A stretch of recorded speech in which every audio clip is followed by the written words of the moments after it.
Welcome to FX Guide's initial deep dive into the new Apple Vision Pro. Good morning!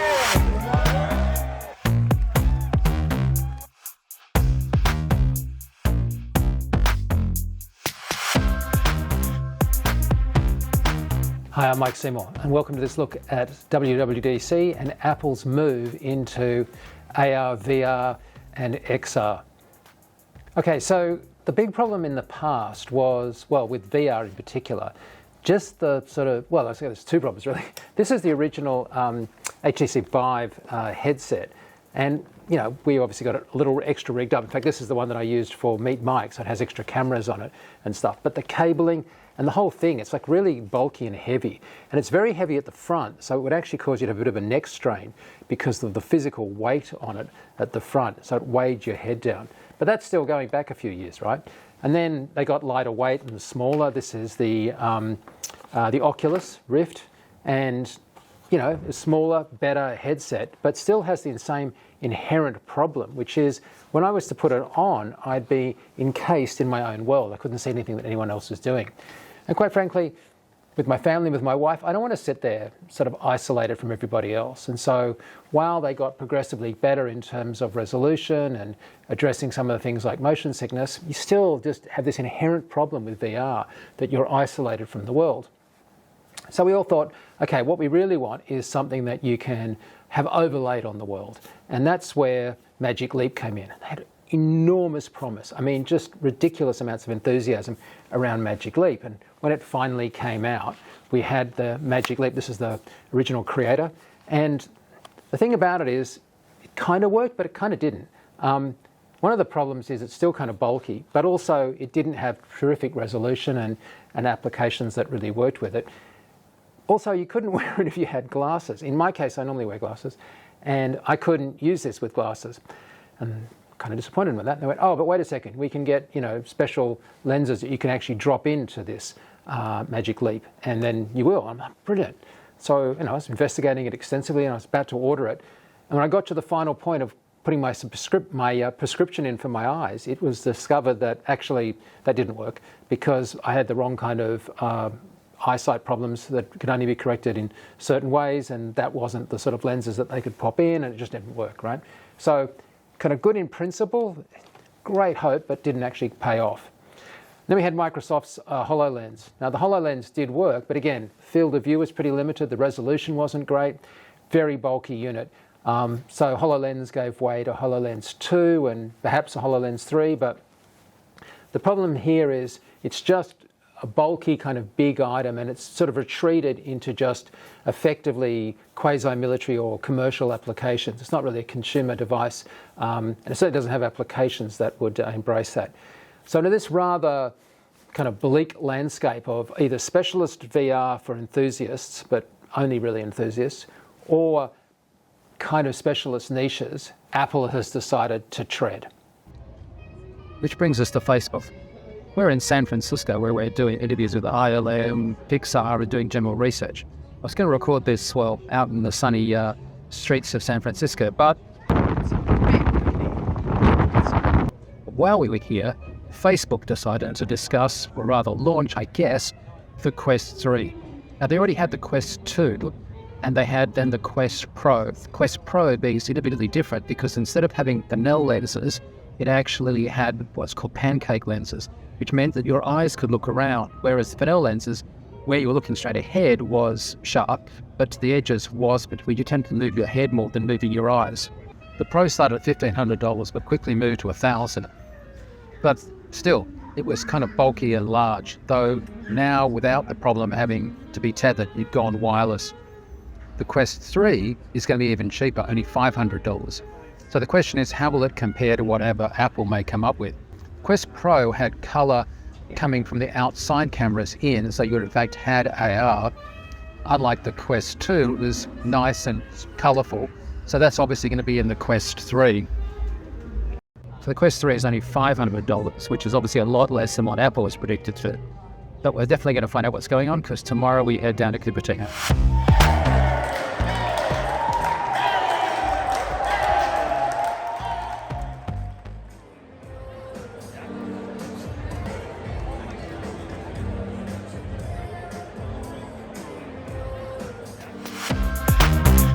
Well, we're actually here at Apple. The big event's about to start. We're about to go inside and then out to a courtyard area where they've set up a screen. Good morning. Good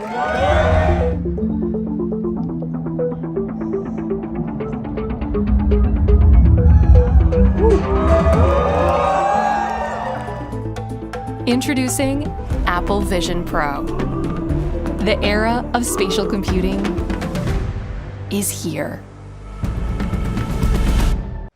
Okay, so they've just had the announcement. We've just broken for lunch, and it's extraordinary. It's pretty much exactly what was predicted in some respects, kind of more remarkable in others. We'll go in a second into breaking it down, but initial reaction from the crowd was incredible. They were really enthusiastic about the relationship both between the technology as an AR device, but also its relationship to the apps that you would be able to use on an iPad or an iPhone and to your Mac, and that you could sort of connect that up seamlessly and use it as an extension. And then there was the entire entertainment aspects, the hookup with Disney, the hookup with the idea of having a huge screen, and the way in which that you could like produce an environment and then have that environment behind the giant screen, as well as some other things. A lot of laughs when the eyesight came up, the idea of your eyes being projected on the front of the unit. But generally speaking, a lot to go into. In particular, I'm very keen to find out what the situation is with the optics. And also, in some of the videos you may have noticed, there was a virtual keyboard. How well does that work and how does it do things? Hopefully over the next 24 hours, we'll get a chance to answer some of those questions. But initial reaction, huge. When you put on Apple Vision Pro, you see your world and everything in it. Your favorite apps live right in front of you, but now they're in your space. This is Vision OS, Apple's first ever spatial operating system. It's familiar, yet groundbreaking. You navigate with your eyes. Simply tap to select, flick to scroll, and use your voice to dictate. It's like magic. Okay, so I've now come back from the show, and I want to just discuss what we saw and deep dive into some of the technical stuff. One of the great things about being here in Cupertino is that we could actually meet with the developers and talk to them directly, see the headset up close ourselves, and just generally get a really much better idea about it. So you can check out on the net lots of places that run through all of the obvious features of the system. I thought we'd go into it from a VFX point of view and give you a bit more detail. Now, firstly, the unit is remarkable. I mean, it's extraordinary. It's extraordinary because of the clarity of the imagery. You see, without the ability to have really great clarity, you can't have fine text. And without the fine text, you can't do the sort of things that it enables. To give you an idea, when we were in one of the developer sessions, they were showing the setup to obviously debug an app. Now, all of the iPhone and iPad apps will automatically load in the Vision Pro because it has a Vision OS, which basically uses the same principles, the same approaches in terms of how it is put together for a developer, but with the addition of being able to put in sort of new features. So obviously you have both a panel in the sense that it's a flat plane. You also have a volume, and those volumes and spaces can exist in a three-dimensional space. But on a flat plane, you can just have a traditional app.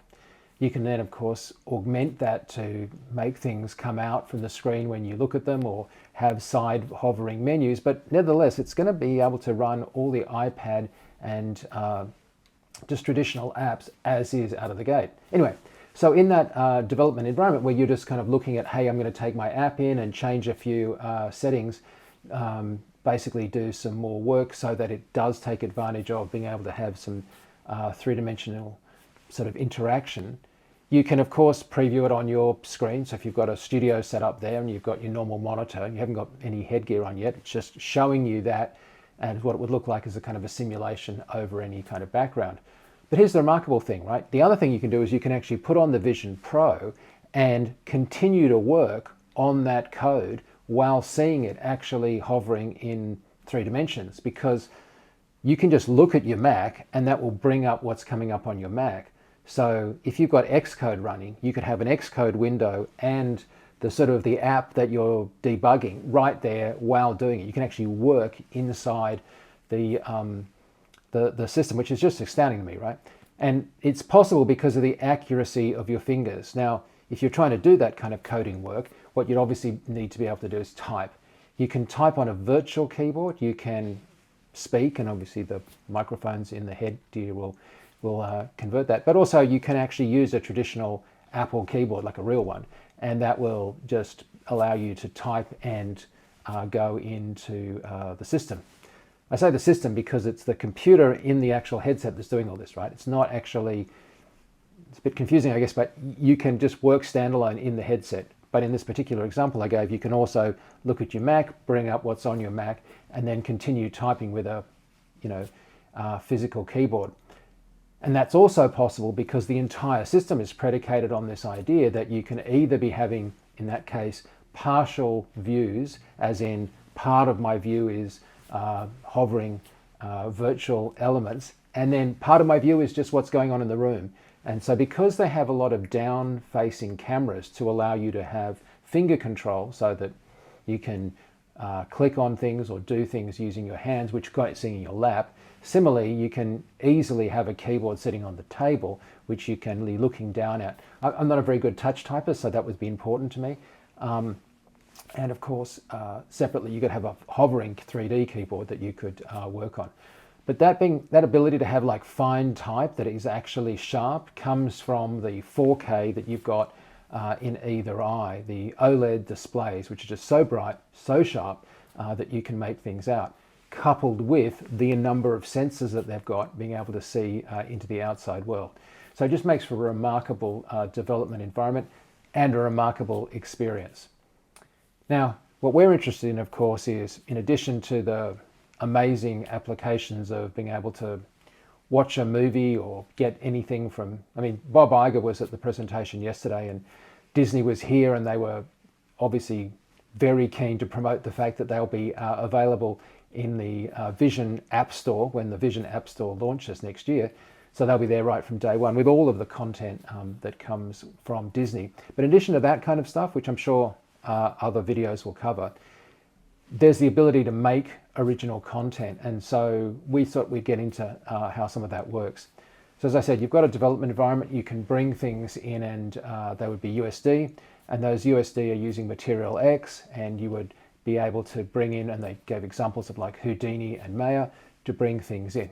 You can also, of course, work, as some people have been doing already, in VR just to create 3D assets. But that wasn't really emphasized so much as it was a workflow that would be bringing in items from outside that you would then work on. Okay, so you've got these 23 million pixels, you've got two things the size of postage stamps, where the density of the pixels is much, much higher than it is on an iPhone. And so you just don't see the dots, right? So this is remarkable, but let's discuss how you would use that and how you might bring stuff in. So the example that was given is that you could bring in a movie, right? When you watch a movie, the movie would appear as big as you like, and you could have a giant screen. But in addition to that, what's outside of the screen could either be the room that you are in currently, or it could be an artificial environment you bring in. So if we're bringing in the movie, it could be a 3D movie, or it could be a 2D movie that is sitting on a flat plane that I mentioned earlier, that itself is sitting in a three-dimensional space. Okay, now, when I bring that in, there's a couple of things that happen. Firstly, it has to spatially place that in the room. And to do that, what's happening is a scan of the whole room. And so a lot of people have been interested is, can you get a copy of that scan? Can you output what that room looks like? And the answer is yes, you can get the setup of the room, because the app needs to be able to provide that information, or be provided with that information, so that it could place, say if you had a virtual football game, on top of a surface. So anyone that's writing an app can get the geometry of the room, and you can understand what's going on with the room. But it's not designed at the moment to be something that you would use to do the scouting of a set, or if you're on location. Having said that, if you did walk around with it on location, I'm sure someone will write an app that then reconstructs the room for you, or rather the set, so you have the physical shape of that room. So now it's worked out the room that you're in. We're bringing in this movie to play. The next thing it's going to do is it does this sort of sonic ray tracing where it actually tries to understand the acoustics of the room. And it does this because it wants to be able to produce the acoustics of the environment. So anything that you're hearing would sit comfortably if you were doing, say, a discussion like on a Zoom, so that it sounds like you're in the room, so it doesn't sound odd. So it's acoustically mapped the room and it's physically mapped the room. And now we've brought in our, I'm going to say, 2D film, traditional film, that's going to sit on a plane, and we can position that wherever we like, obviously spatially, in terms of where you think that you're looking. Now what happens to the rest of the room? Well, I can just leave the rest of the room there, in which case I might have a movie screen overlaid, but just outside that is the environment of my room. Or I can introduce an environment that is sitting behind effectively my flat screen. So think of it as like a movie theatre or a cinema screen in a movie theatre. That cinema screen is just sitting there, and now I'm going to make the rest of the movie theatre, which could darken down so that the movie experience is better if I'm in a lit room. But also I could just introduce a whole different environment. So how do we do that? Well, those are just actual 3D assets. So you would make the environment up as a 3D asset. If you've done some kind of panorama, you could bring it in as a wallpaper effectively that wraps around you. So that would be another effectively 2D projection. So it would be like you're inside a ball and that environment is projected on the wall.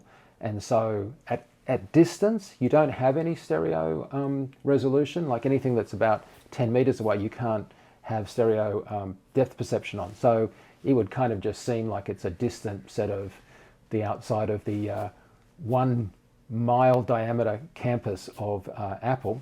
And I would just perceive that as being something that's sitting well behind my screen that's hovering there. But I could also bring in a 3D model so that it actually came under the screen and came back into my depth perception zone. In that case, it would just be a classic stereo projection or a stereo render that you would do. You would take your footage, you'd project that over three-dimensional geometry and then produce a stereoscopic separation of that, which you would then feed in. And so then I'd be feeding in my 3D asset, effectively, which is my environment, my 2D video, which is the movie, and I'd happily watch that. Of course, I could also feed in something like Avatar, which is in stereo, in which case I've got now stereo happening on my cinema screen and things would be coming closer to me, and I would have both that in an environment that felt like it was a 3D room. Interestingly, Apple wasn't really pushing the 3D stereoscopic aspects of this stuff as much as has been pushed, I think, by Meta. So all of the stuff that I've been discussing has to be understood in 3 dimensions, and it has to be able to render things in 3 dimensions, especially if they're close to you. So that's great, but they're not kind of pushing that. There are demos with a dinosaur coming at you and other things like that.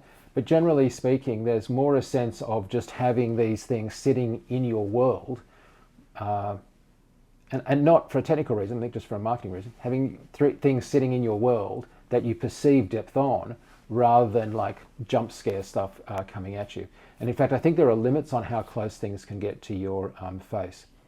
Also, if I do bring in that entire environment and encase myself in a cinema with a cinema screen, I'm still going to have various safety protocols to stop me from bumping into things or tripping over things and not being hurt.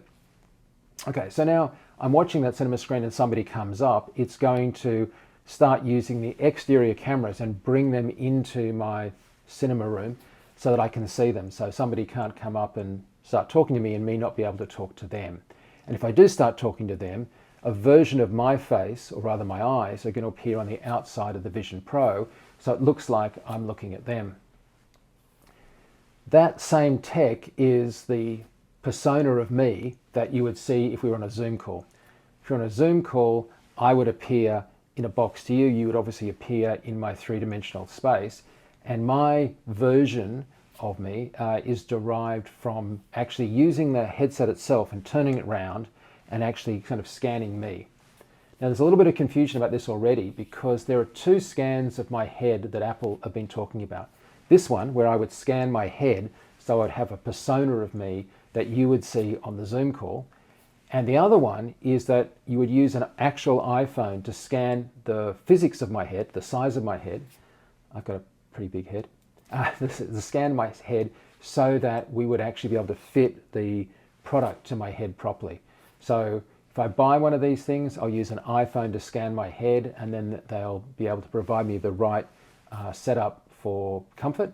And if I go the other way and have got that unit and it at home and I'm super happy and I now want to have a persona of me to pop up on Zoom or whatever, then I would use the actual headgear itself, which has a depth camera in it, much like the iPhone, and do another scan of my face to produce a digital version of me. And that can then hover inside Windows or just hover freely in the 3D space.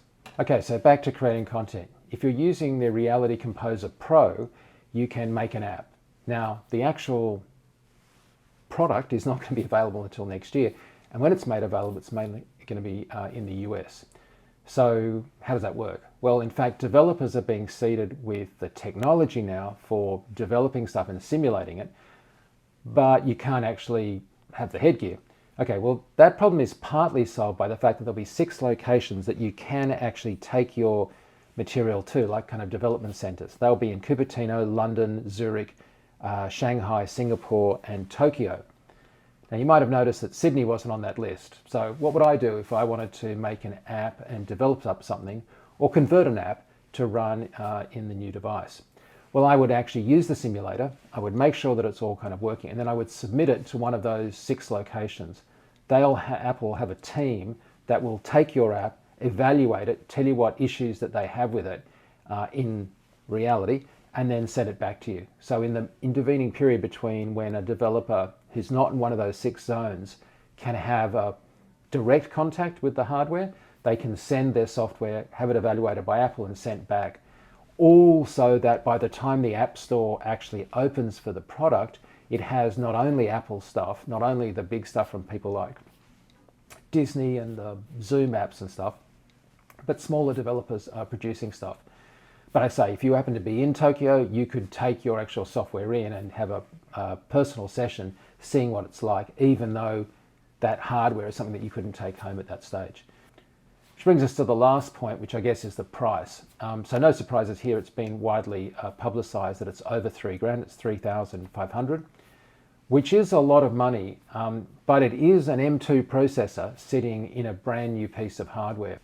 So how does that rate? Like, why do we think that's a good price point, or do we think it's an appalling price point? I actually personally think that for new technology like this, it's actually more significant that the user experience is good than it is that it's at a cheap price point. My thing is that if they make this product and it works and it's brilliant, then people will complain bitterly about the price, and fair enough too. It's expensive. They'll complain about it, but they'll still buy it and they'll use it. Whereas you could make something that didn't have the amount of fidelity for the fine text that we're talking about, doesn't have the colorimetry, doesn't have the entire development environment and the content that goes with it, and it would make a good demo and you'd wear it and then you'd just never use it again. And that's been my experience. We've owned multiple VR headsets, and at various times we've used them and done research and great stuff, and they can be really impactful, but without all of the supporting apps, without all the supporting infrastructure, and without the fine, high quality fidelity reproduction, you just don't use them that much. You use them, you demo them, you have some fun with them, and then they start gathering dust.